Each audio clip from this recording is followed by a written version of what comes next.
And so, but the question I'm asking about writing, and as a general kind of question, is now,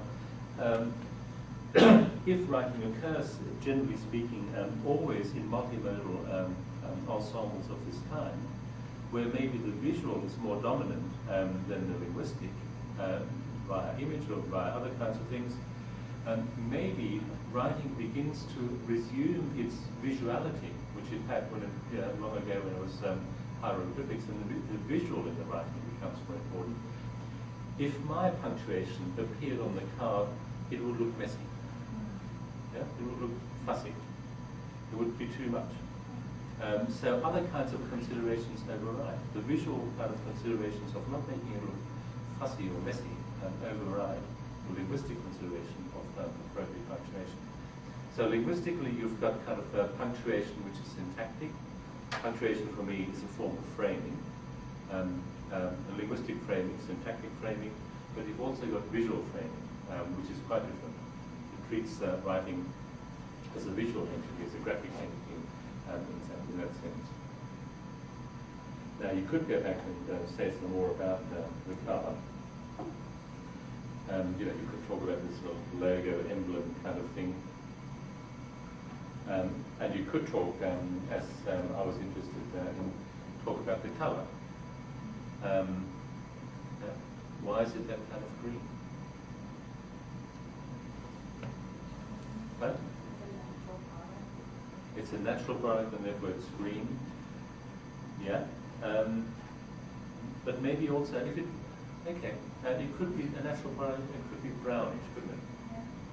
It's a range of colours that wouldn't preclude naturalness. Sort of a golden yellow could be, all sorts of things could be.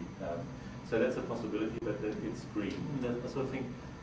Is Australian currency green? Yeah. No, you've got the green back, I think. We actually, they actually have plastic money. Have you seen it? I didn't know what you got first. It's multicolored more than green. But I think what it is, if you think about what colors would go with fine, what is the word? Italian leather, like Italianness. What color would not go with Italianness? Yeah. That's one way of asking the question, what colors go with Italianness. You could also ask what color goes with Australianness. And you could then say, not so much that the money is green, but it's closer to the colour maybe of the Australian bush, which has that's kind of olivey sort of green. But you could have also said, what would be more Australian would be actually to have the colours of the Australian Aboriginal flag, the red, gold, and blue, the red, gold, and black. That would be more Australian. But would the colours of the Australian Aboriginal flag go with Italianness? Yeah? Would it be politically contentious? Yeah? So, do you see what I'm saying? It's a very kind of interesting thing which is happening here. Okay. But I know whether those of you who are kind of pedants like I am, thought that the phrase "made in Italian leather" was wrong. Made in Italian leather. No, not Huh? of. Of. Not Yeah. But what's the difference between in and of? Craftsmanship. Yeah, go a bit further. Sort of, I mean, in is Executed in fine material. sort of a Lake of Johnston sort of thing is that it's a container. You're in something. You're in a whole tradition or something. I don't know. It's that kind of thing, isn't it? You're in a world. Whereas from is kind of, or of is just kind of an external relation, isn't it? Anyway, I mean, it's a tiny point, and maybe it's not a tiny point, because what it says is that writing now has to fit not just syntactic requirements, and maybe not just the aesthetic requirements of writing as such, but the aesthetic requirements of a multimodal construct, in which saying something like in or punctuating in a particular way is very important. Okay. You can't think about writing without thinking about media, of course.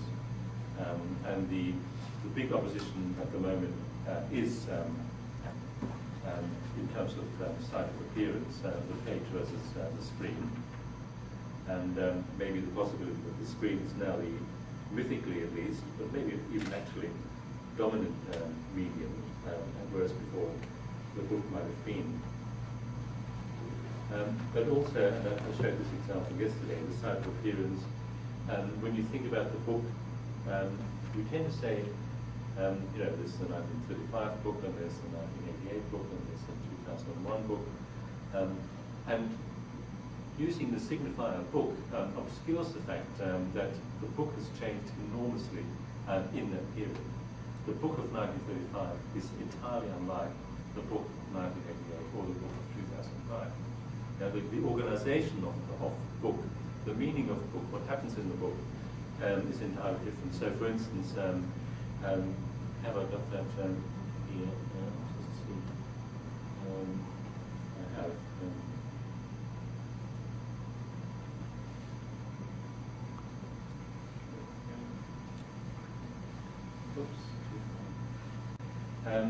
In this 1935 book, you don't have a double page spread.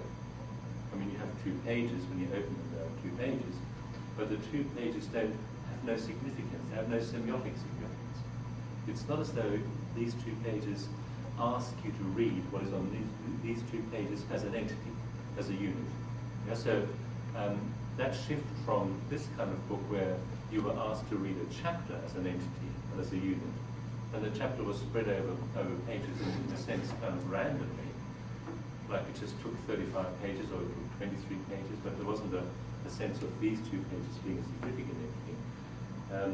That certainly is different when you look at a book like this. Yeah, this is 2005. The book also on digestion where you say, I'm asked to read these 2 pages as a significant entity. All the meaning that I want to kind of put forward about digestion will have to fit on these 2 pages. So information or knowledge which is being disseminated or distributed or put forth is now actually confined not by a conceptual entity like a chapter, but by a material entity like a 2-page spec, and that's an entirely different organization. Okay. The screen and what the screen does. I just want to finish on one last example. A stark example to think about media and writing. CBCC is children's BBC. Yes, there is writing on here, but you wouldn't say that writing is dominant here. So you've got a really significant cultural organization, institution in this society. The BBC sets the tone in any number of ways, addresses young people, age, I don't know, 6 to 8, in this form. And I think in thinking about writing, it seems to me these are the kinds of issues that somehow need to concern us. Writing is here, writing is significant, but writing is no longer central. Writing has specific functions in relation to other kinds of things. Writing is one element in a set of resources used to design the kind of thing that I want to design for the audience that I have in mind. Thank you.